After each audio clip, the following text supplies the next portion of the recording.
Ladies and gentlemen, welcome back once again to Frontliner Analysis, and if you're watching us for the first time, please kindly take a second of your time and subscribe to our YouTube channel. Then don't forget to turn on notification bell for more updates daily. And on this particular video, we are going to cross the border a bit to our neighboring country of Tanzania so that we can also give you exclusive updates on what is happening in Tanzania inside the political clash that is now gearing up in Tanzania between opposition leaders in Tanzania and the government of Tanzania under CCM party, where both of those political parties are busy preparing themselves as a force and also as a factor ahead of October election that is going to happen this month on 29th, so that the citizen of Tanzania can elect good leadership that is going to serve their country in the previous years. But as I am talking to you right now, things are not yet good in Tanzania amid the preparation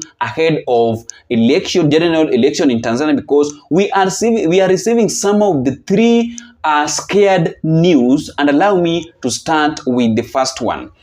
As we are talking right now, fear mounts over the disappearance of government critic Humphrey Polepole, who was abducted few days ago by unknown people, where, as I'm talking to you right now, his mother is now pleading with the abductors or with the government of Tanzania to release his son, dead or alive, so that she can stop overthinking each and every day about the missing of his son that used to help her each and every day. And before we play for you that clip of the video of the mother of Humphrey Polepole, who was abducted a few days ago, kindly take a second of your time and subscribe to our YouTube channel. Then don't forget to turn on notification bell for more updates daily, and don't forget again to like our videos. It is just a reminder and a request. As you watch, please ensure that you like the video. Thank you so much, and you can watch the video. Amwachie mwanangu kama yuko hai. Kama hayuko hai, aniletee nimzike mwenyewe. Aniletee mwanangu nizike mwenyewe. Wasije wakaenda kumtupa baharini. Unapokuwa mtu umesomesha mtoto toka kichanga mpaka amefika mahali kwamba anaweza kukusaidia ukapata hata kadoti kakanga, leo wenzi wanakuja kukatia ghafla tu. Sababu hasa nini? Walimchukua huyu binti huyu, unamuona huyu dada yako, walibomoa pia wakaruka ukuta. Naomba watusaidie. Kama polisi wanajua, hawajui, kama mwanamke uliyegalamia kulea mtoto ukiwa mjane, leo yanakuja kutendeka haya, inasikitisha sana. Ina maana wanaumiza watu kama wanaumiza manyati ya polini au matembo ya polini kabisa. Inasikitisha sana. Kwa nchi ya Tanzania, Nyerere hakutolea vile. Hakutolea vile hata siku moja. Huyu mtoto nikikwambia siri yake, toka alipozaliwa alikuwa mtoto wa pekee kabisa. Kwanza yeye alipenda kwenda kusomea mambo ya uchungaji na urubani wa ndege. Lakini sisi wazazi tukawa uwezo hatuna kwenda urubani wa ndege. Alipenda sana urubani wa ndege. Zile gharama za kulipa alipomaliza form 6. Unaona? Ni mtu mwenye upendo vibaya mno. Hata kama hajakujua atakusalimia vizuri kwa kuelewana, kwa upendo wa hali ya juu. Katika maisha yake toka alipokuwa mdogo kabisa alikuwa hata kuongea hajui. Akifika hapa tawasalimia, yeye ni kucheka tu, kuongea na wezie, kuingia ndani vitabu moja kwa moja. So that is what is happening right now in Tanzania amid the preparation ahead of general election that is going to happen this month on October. And beside that one, there is a critical news again beside Tanzania, where Tanzania army are now threatening coup against Samia Suluhu due to poor leadership, due to chaos between opposition leader and the government of Tanzania. But it is all about the bad leadership that have been witnessed under the leadership of Mama Samia Suluhu, who is the president of Tanzania, where right now there are some people that are trying to engage the military officers into the political affairs. And you know very well that this one cannot be okay with the government of Tanzania, because these people can overthrow the government. they can overthrow Mama Samia Suluhu from the power even before the general election that is going to happen this year, this month of October on 29th. And again, before we proceed, let me play for you a clip of the video on how things are happening in Tanzania between the government of Tanzania and the military officers ahead of general election that is going to happen this month on October 29th. Here is the video. Ni hatari sana kwa taifa. Tusikubaliane hata mara moja. Na mimi binafsi sikubaliani nalo. Sikubali jeshi kuhusishwa na mambo ya siasa kwa sababu ni hatari. If there was ever a Swahili proverb that captures whatever is happening in Tanzania, it would be siku ya nyani kufa miti yote huteleza. When the monkey's day to die comes, even the trees turn slippery.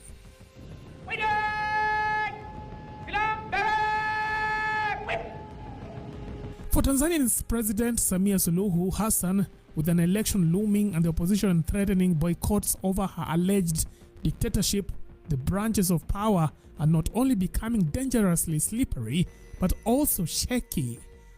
Yes. Habari za wakati huu wa Tanzania.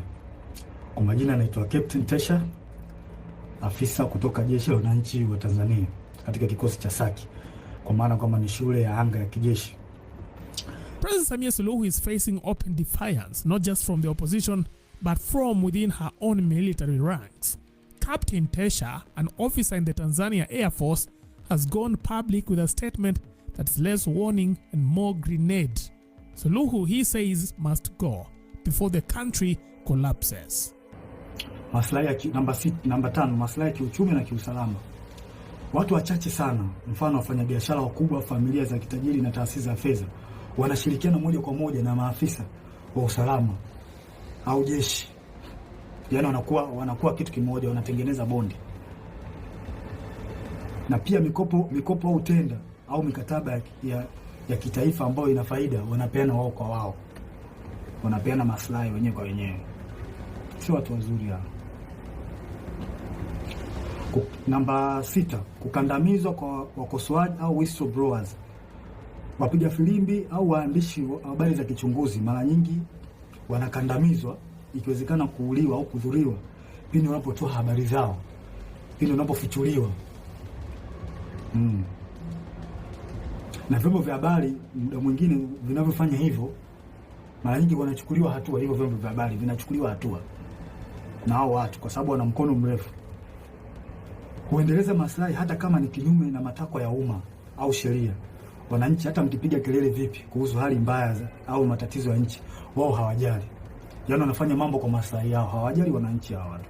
Hawajali kabisa. Wanafanya mambo kwa faida zao wenyewe. According to Tesha, the nation is a ticking time bomb under Suluhu's rule. Since inheriting power from the late John Pombe Magufuli, Tesha claims the president has gone full throttle, turning state institutions into personal assets, starting with the police, bulldozing through the judiciary, and now zeroing in on the Electoral Commission. And with the elections looming, he claims she wants the military to be the final piece in her power puzzle, a partisan guard dog to crush dissent when the inevitable post-election revolt happens. Na ndio maana kulikuwa kuna hali ya kulazimisha. Kuna jambo anataka kulifanya. Tusikubali. Tukifanya hivyo hakika tutakuwa tumelijaa taifa.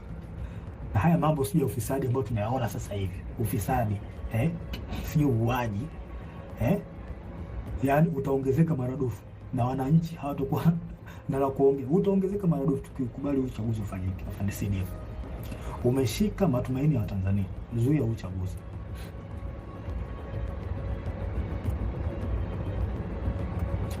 Na haya mambo hata hii kashfa hii ya kuuliwa kwa Magufuli.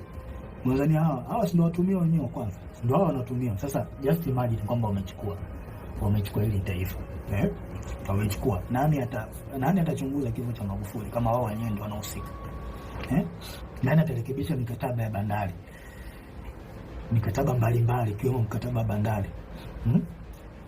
Ikiwa wao ndio wamepitisha. Mikataba migodi, makaa ya mawe. Nani ataifuatilia wakati wao ndio wahusika wakuu? Inatia mashaka sana. Nani atafuatilia ukiukwaji wa haki za binadamu? Nani atafuatilia ukiukwaji wa utumiaji vibaya wa ofisi za umma, ikiwemo wao ndio wanahusika, ikiwa kwamba wao ndio wanahusika? Nani atafuatilia?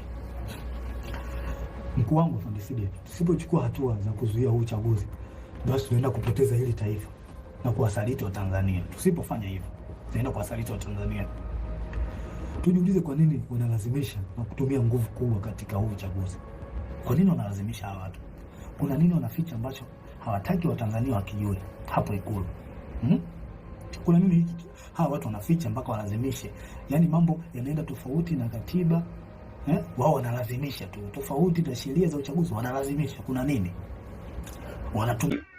So those are the things that is happening to our neighboring country of Tanzania. But you know very well that right now 3 African countries are now busy preparing themselves as a force, and also are now busy preparing themselves ahead of general election, where Tanzania, the election is going to happen this year, this month on 29th. Then in Uganda, general election is going to happen next year in 2026, where right now Bobi Wine and opposition leaders there are busy preparing themselves to make sure that they are going to defeat the government of the day of Yoweri Museveni that have refused to left the power. But this time around, Bobi Wine have decided that it is not going to be much easier for the president of Uganda, Yoweri Museveni, to resume the office again as the president of Uganda, as he requested few days ago